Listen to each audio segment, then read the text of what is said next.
ആ സമ്പാദ്യമുള്ള ആൾക്കാരെ പറ്റിയാണ് കോലം മാറ്റി വരുന്നത്.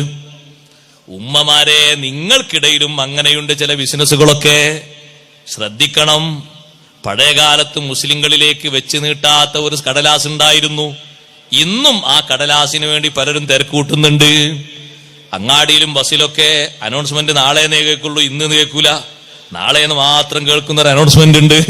അതിലും കാണാൻ ചില ആൾക്കാർ പോയി കൊടുങ്ങുന്നു.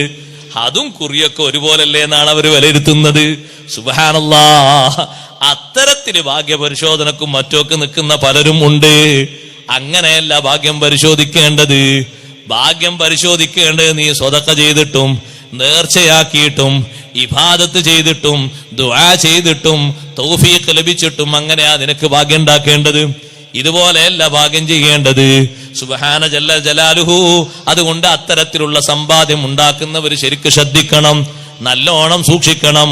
അഷ്റഫുൽ ഖൽഖ് സയ്യിദുനാ റസൂലുള്ളാഹി സ്വല്ലല്ലാഹു അലൈഹി വസല്ലം തങ്ങളുടെ കാലത്ത് ഒരു സ്വഹാബി മരണപ്പെട്ടപ്പോ എങ്ങനെയാ മരിച്ചത് എന്നറിയോ? മുത്ത് നബി തങ്ങൾക്ക് ഖിദ്മത്ത് എടുക്കുന്നതിന്റെ ഇടയില് ഉന്നം പിയച്ച് വന്നൊരു അമ്പ് ശരീരത്തിൽ തറച്ചിട്ടാണ് പടഞ്ഞു മരിക്കുന്നത്. ഉന്നം പേച്ച് വന്ന അമ്പാണ്, അയാൾക്ക് നേരെ വിട്ടതല്ല. പക്ഷേ വന്നത് ശരീരത്തിൽ തറച്ചു. എപ്പോഴാണ് ശരീരത്തിൽ തറച്ചത്?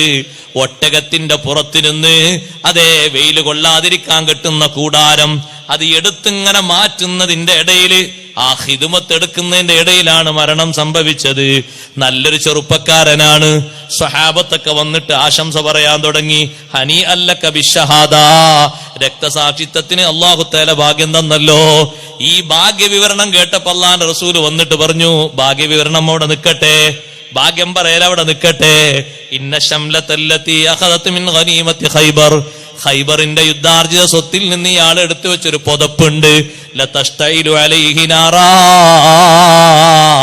ആ പുതപ്പ് ഇയാളെ മേല് തീയാൽ ഇങ്ങനെ പൊതിഞ്ഞിട്ടുണ്ട്.